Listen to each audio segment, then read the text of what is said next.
الحمد لله نحمده ونستعينه ونستغفره ونعوذ بالله من شرور أنفسنا ومن سيئات أعمالنا من يهده الله فلا مضل له ومن يضلل فلا هادي له وأشهد أن لا إله إلا الله وحده لا شريك له وأشهد أن محمدًا عبده ورسوله أما بعد فإن خير الحديث كتاب الله وخير الهدي هدي محمد صلى الله عليه وسلم وشر الأمور محدثاتها وكل محدثة بدعة وكل بدعة ضلالة وكل ضلالة في النار. أعوذ بالله من الشيطان الرجيم. بسم الله الرحمن الرحيم. يا أيها الناس إنا خلقناكم من ذكر وأنثى وجعلناكم شعوبا وقبائل لتعارفوا إن أكرمكم عند الله يتقاكم إن الله عليم خبير. معزز اسلامی و دینی بھائیوں، خطبہ مسنونہ کے بعد جو آیت کریمہ میں نے آپ کے سامنے پڑھی ہے، یہ سورہ حجرات کی آیت کریمہ ہے. اللہ رب العزت اس میں فرماتا ہے، اے لوگو، ہم نے تم کو ایک مرد اور ایک عورت سے پیدا کیا. تمام لوگوں کو اللہ رب العالمین نے اس آیت کریمہ میں مخاطب کیا ہے اور فرمایا کہ ہم نے تم کو صرف ایک مرد اور ایک عورت سے پیدا کیا. وَجَعَلْنَاكُمْ شُعُوبًا وَقَبَائِلَ، اور ہم نے تم کو بانٹ دیا مختلف قبیلوں میں، مختلف خاندانوں میں، مختلف گروہوں میں. اللہ رب العزت اس کی حکمت بیان کرتے ہوئے فرماتا ہے لِتَعَارَفُوا، تاکہ تمہارا آپس میں ایک دوسرے کا تعارف ہو سکے. نسب سے، حسب سے، خاندان سے، گروہ سے تمہارا آپس میں تعارف ہو سکے. اللہ رب العزت نے فرمایا کہ یہ کوئی فضیلت کا معیار نہیں ہے. اس کو فضیلت کا معیار نہ سمجھنا کہ کوئی اپنے گروہ کو عظیم سمجھنے لگے اور دوسری جماعت کو حقیر سمجھنے لگے، حقارت کی نگاہ سے دیکھنے لگے، بلکہ اللہ رب العالمین نے فرمایا کہ ان اکرمکم عند اللہ یتقاکم. اللہ رب العزت کے یہاں تم میں سب سے زیادہ باعزت، محترم وہ شخص ہے جو سب سے زیادہ دین کے قریب ہو، جو سب سے زیادہ متقی ہو، پرہیزگار ہو، اللہ رب العالمین کے اندر اپنا خوف رکھتا ہو. ایسے شخص کے بارے میں اللہ رب العالمین نے فرمایا کہ یہ اللہ رب العالمین کے یہاں سب سے معزز انسان ہے. اگرچہ دنیا میں اس کی خواہ کوئی بھی برادری ہو، کوئی بھی ذات ہو، کوئی بھی کنبہ، کوئی بھی قبیلہ ہو، اللہ رب العالمین نے بانٹا تو ہے قبائل میں، اللہ رب العالمین نے گروہوں میں تو بانٹا ہے، خاندانوں میں تو تقسیم کیا ہے. اللہ کے رسول صلی اللہ علیہ وسلم کے زمانے میں خاندان ہوا کرتے تھے اور خود اللہ کے رسول صلی اللہ علیہ وسلم بھی قریش سے تھے، جیسا کہ اللہ کے نبی صلی اللہ علیہ وسلم نے خود اس بات کو بیان فرمایا ہے. لیکن اللہ کے نبی صلی اللہ علیہ وسلم نے اس بات کو لے کر کبھی اونچ نیچ نہیں کیا.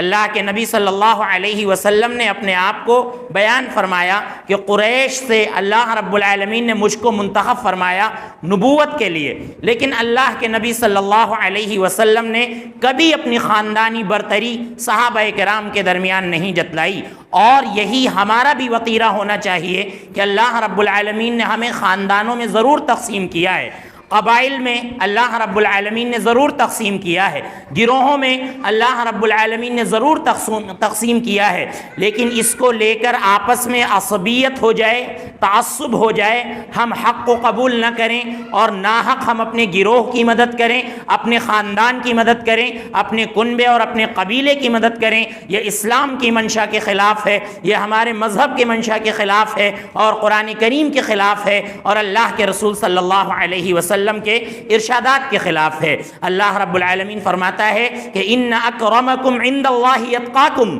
کہ تم میں سب سے زیادہ باعزت، سب سے زیادہ محترم اللہ رب العالمین کے نزدیک وہ ہے جو سب سے زیادہ اللہ رب العالمین سے ڈرنے والا ہو، سب سے زیادہ متقی ہو، پرہیزگار ہو. اس لیے آپ دیکھیے ایک تاریخ رہی ہے کہ لوگوں نے اسلام قبول کیا، مذہب قبول کیا. جب وہ اپنی برادری میں تھے تو انتہائی انتہائی سطحی انداز میں وہ رہا کرتے تھے، لیکن مذہب قبول کرنے کی وجہ سے، اسلام قبول کرنے کی وجہ سے، قرآن کریم پر ایمان لانے کی وجہ سے، اللہ کے نبی صلی اللہ علیہ وسلم پر ایمان لانے کی وجہ سے اللہ رب العزت نے ان کو خوب عزت عطا کی،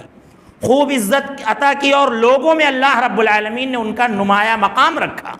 صرف قرآن کریم کو سمجھنے کی وجہ سے، قرآن کریم پر ایمان لانے کی وجہ سے، اور اللہ کے رسول صلی اللہ علیہ وسلم کو رسول سمجھنے کی وجہ سے، اور نبی صلی اللہ علیہ وسلم کی اتباع اور آپ کی پیروی کی وجہ سے اللہ رب العالمین نے ایسے لوگوں کو خوب اونچا مقام دیا۔ اور اسی طرح سے آپ دیکھ لیجئے صحابہ کرام کا معاملہ یہ تھا کہ وہ جب ایمان نہیں لائے تھے، اللہ کے رسول صلی اللہ علیہ وسلم جب تشریف نہیں لائے تھے اور آپ کو جب نبوت نہیں ملی تھی، تو اس سے پہلے صحابہ کرام کا معاملہ یہ تھا کہ وہ مردار کھایا کرتے تھے، مردار کھا لیتے تھے، گالیاں دیا کرتے تھے، اور نہ جانے کون کون سی خصلتیں بری ان کے اندر موجود تھیں، ہر طرح کی بری عادتیں ان کے اندر موجود تھیں۔ بتائیے اتنی گھٹیا حرکتیں لوگ اس دور میں کیا کرتے تھے کہ اپنی بیٹیوں کو، اپنی بچیوں کو زندہ درگور کر دیا کرتے تھے۔ ایک شخص نے اللہ کے نبی صلی اللہ علیہ وسلم کے سامنے جب بیٹی کو زندہ درگور کرنے کا واقعہ بیان کیا تو اللہ کے نبی صلی اللہ علیہ وسلم روئے،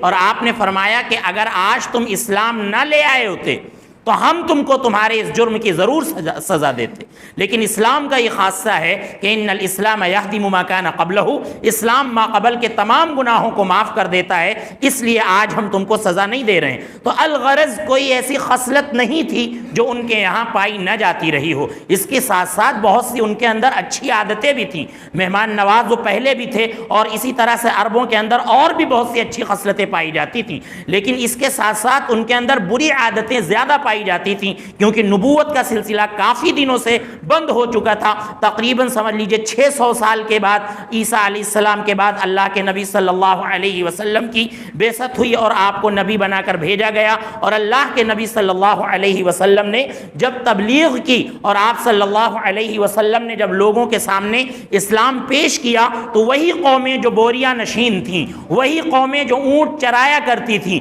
وہی قومیں جن کو بات کرنے کا ڈھنگ نہیں تھا، جن کے یہاں بات کرنے کی تمیز نہیں تھی، اللہ رب العالمین نے ایسا مقام عطا کیا کہ بڑے بڑے ملکوں کو انہوں نے فتح کیا، بڑے بڑے ملکوں کو انہوں نے فتح کیا۔ اس سے پہلے ان کے یہاں گروہی عصبیت پائی جاتی تھی، تعصب پایا جاتا تھا، اونچ نیچ پائی جاتی تھی، لیکن جب صحابہ کرام اسلام لائے تو آپ دیکھیے کہ غلام کو بھی صحابہ کرام نے اپنے برابر کا درجہ دیا، اپنے مقام پر رکھا۔ آپ دیکھیے اہل فلسطین نے جب بیت المقدس کی فتح کی یہ شرط رکھی اور بیت المقدس کی حوالگی کی یہ شرط رکھی کہ امیر المومنین یعنی حضرت عمر بن خطاب رضی اللہ عنہ خود یہاں پر چل کر آئیں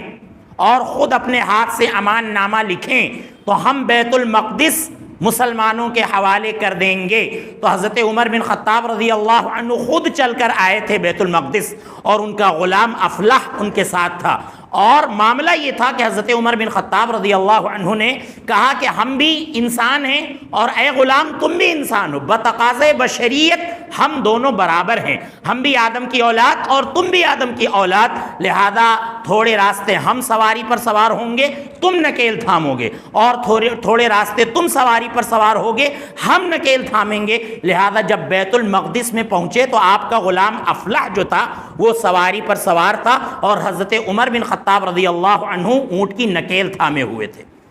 سب نے کہا کہ امیر الملک کہاں ہیں، امیر المومنین کہاں ہیں؟ بتایا گیا کہ جو اونٹ کی نکیل تھامے ہیں یہی امیر المومنین ہیں، اور کپڑے پر پیوند بھی لگے ہوئے تھے۔ حضرت عمر بن خطاب رضی اللہ عنہ کے اس عمل کو دیکھ کر ایسا اثر ہوا کہ تمام گروہ نے کلمہ پڑھ لیا،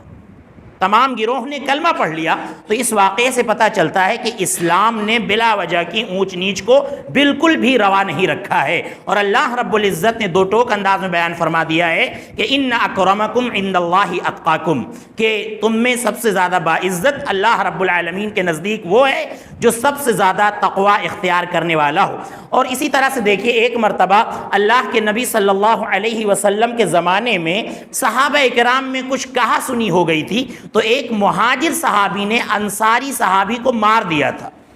تو انصاری صحابی نے آواز بلند کی یا للانصار، مہاجر نے کہا یا للمہاجرین، یہ انصار کو بلانے لگے، یہ مہاجرین کو بلانے لگے۔ اللہ کے نبی صلی اللہ علیہ وسلم نے فرمایا کہ یہ تو زمانے جاہلیت کی پکار ہے، ایسے موقع پر اپنے اپنے گروہ کو پکارنا اور بلا وجہ مدد کے لیے پکارنا اور یہ سوچنا کہ ہمارا گروہ جو ہے ناحق پر ہوتے ہوئے ہماری مدد کر دے گا، اللہ کے نبی صلی اللہ علیہ وسلم نے فرمایا کہ یہ زمانے جاہلیت کی پکار ہے، یہ جو تم نے پکار لگائی ہے اس طرح کی پکار تم کو نہیں لگانی چاہیے، گروہ کا نام لے کر تم کو نہیں بلانا چاہیے۔ اس سے بھی پتہ چلتا ہے کہ اللہ کے رسول صلی اللہ علیہ وسلم نے گروہی تعصب کا قلقمہ کیا ہے۔ آپ دیکھیے اللہ کے نبی صلی اللہ علیہ وسلم نے فرمایا کہ کسی عربی کو عجمی پر فضیلت نہیں، عرب میں رہنے والے کو عجم میں رہنے والے پر کوئی فضیلت نہیں۔ ہم ہندوستان میں رہ رہے ہیں، ایک عرب کا انسان ہے، اس کو جو ہے ہمارے اوپر کوئی فضیلت حاصل نہیں ہے۔ اسی طرح اللہ کے نبی صلی اللہ علیہ وسلم نے فرمایا کہ کسی گورے کو کسی کالے پر کوئی فضیلت حاصل نہیں ہے۔ اللہ کے نبی نے آخر میں فرمایا الا بالتقوی، مگر تقوی کی بنیاد پر فضیلت طے ہوتی ہے کہ کون افضل ہے، کون محترم ہے، یہ تقوی کی بنیاد پر فیصلہ ہوگا۔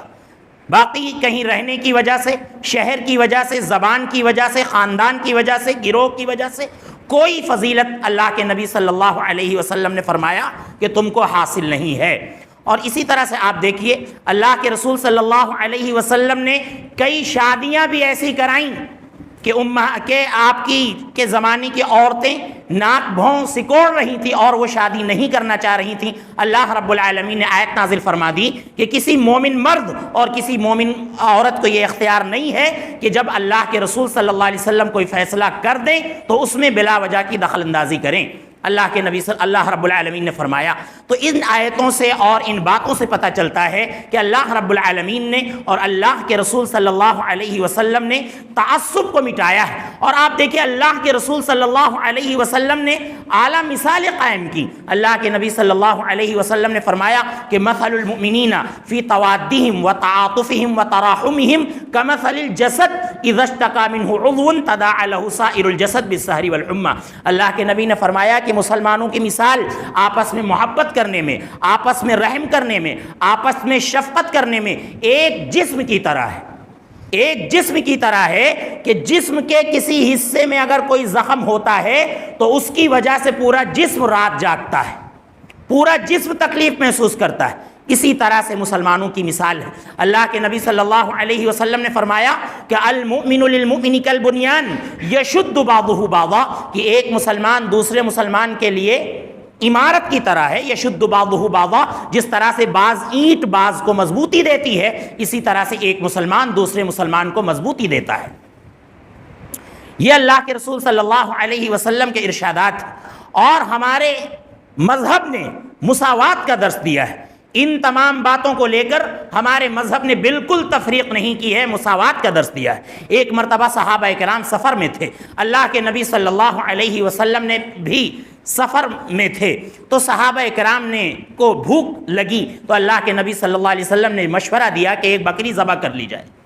بکری ذبح کی گئی تو صحابہ کرام نے کام سب نے اپنے ذمے لے لیا۔ کسی نے کہا کہ بکری ذبح کرنا ہمارے ذمے ہے، کسی نے کہا بکری کی کھال اتارنا ہمارے ذمے ہے، کسی نے کہا کہ جو ہے بوٹیاں کرنا ہمارے ذمے ہے۔ اللہ کے نبی صلی اللہ علیہ وسلم نے فرمایا علی جمع الحطب، لکڑیاں چن کر لانا اور آگ جلانا یہ ہمارے ذمے ہے۔ صحابہ کرام نے کہا اللہ کے نبی ہم آپ کی طرف سے ہم کافی ہیں، آپ حکم دیں ہم کرنے کے لیے تیار ہیں۔ اللہ کے نبی صلی اللہ علیہ وسلم نے فرمایا کہ ٹھیک ہے یہ تم کر سکتے ہو، لیکن اللہ رب العزت اس بات کو نہیں پسند کرتا ہے کہ کسی کو ساتھیوں کے درمیان ممتاز دیکھے اس معاملے کو لے کر، لہذا لکڑی بن کر میں لاؤں گا۔ تو اللہ کے نبی صلی اللہ علیہ وسلم نے اس انداز کا مساوات کا درس دیا ہے۔ لیکن یہ ساری باتیں ایک طرف، آج ہم مسلمانوں کا معاملہ یہ ہے کہ گروہی عصبیت، تعصب، خاندانی تعصب ہمارے اندر کوٹ کوٹ کر بھرا ہوا ہے۔ بھلے ہی زبان قال سے ہم نہ کہیں لیکن ہماری عادتیں، ہماری حرکتیں یہ بتلاتی ہیں کہ ہمارے اندر گروہی تعصب بھرا ہوا ہے۔ حق قبول کرنے کے لیے ہم تیار نہیں ہوتے۔ اگر سامنے والا حق پر ہے اور ہمارے گروہ کا کوئی بھی فرد اگر ناحق پر ہے تو ہم بلا وجہ اس کی تائید کرتے ہیں۔ آج بعض رسمیں، بعض چیزیں مسلمانوں میں اسی لیے عام ہیں کہ اس گروہ کے لوگ یہ برابر کرتے چلے آئے ہیں۔ دوسرے لوگ اگرچہ وہ منع کریں گے، وہ حق پر ہوں گے، لیکن ہم ماننے کے لیے تیار نہیں ہیں۔ آج کتنے خاندان ہیں، آپ دیکھ لیجیے کتنے گروہ ہیں، ان کا کہنا ہے کہ ہمارے خاندان میں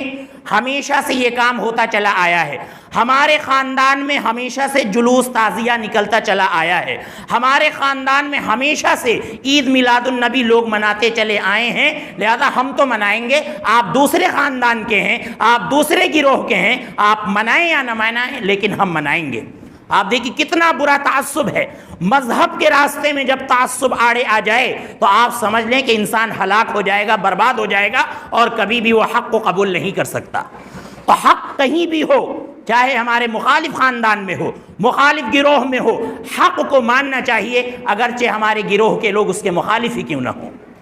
لہذا یہ بات ہمیں اچھی طرح سے سمجھ لینی چاہیے کہ آج دینداری کی راہ میں یہ گروہی تعصب رکاوٹ پیدا کر رہا ہے، لہذا یہ جو تعصب ہے اس کو ہمیں ختم کرنا چاہیے۔ اور اللہ رب العالمین نے جو فضائل کا اور فضیلت کا معیار طے کیا ہے وہ یہ کہ تقوی کی بنیاد پر، چاہے جتنا گھٹیا انسان ہو سماج کا، تقوی کی بنیاد پر اللہ رب العزت نے اس کو بڑا محترم قرار دیا ہے اور بہت عزت والا قرار دیا ہے۔ اور اللہ کے نبی صلی اللہ علیہ وسلم نے فرمایا کہ من بطأ بہ عملہ لم یسرع بہ نسبہ، کہ جس کا عمل اس کو پیچھے کر دے، اس کا خاندان، اس کا قبیلہ اور اس کا گروہ اس کو کبھی بھی آگے نہیں بڑھا سکتا۔ لہذا اعمال سے، اچھے اعمال سے، تقوی اور پرہیزگاری سے انسان معزز ہوتا ہے۔ اللہ رب العزت ہمیں ان باتوں کو سمجھنے کی اور ان پر عمل کرنے کی توفیق عطا فرمائے۔ اللہ رب العالمین ہمیں گروہی عصبیت سے اجتناب کرتے ہوئے زندگی گزارنے کی توفیق عطا فرمائے۔ قرآن و سنت کی باتوں کو سمجھ کر ان پر عمل کرنے کی توفیق عطا فرمائے۔ اے اللہ ہمارے درمیان سے شرک و بدعات کا خاتمہ فرما۔ اے اللہ جن بھائیوں نے دعا کی گزارش کی ہے ان کی تمام جائز تمناؤں کو قبول فرما، اگر وہ بیمار ہیں تو انہیں شفائے کاملہ عاجلہ عطا فرما۔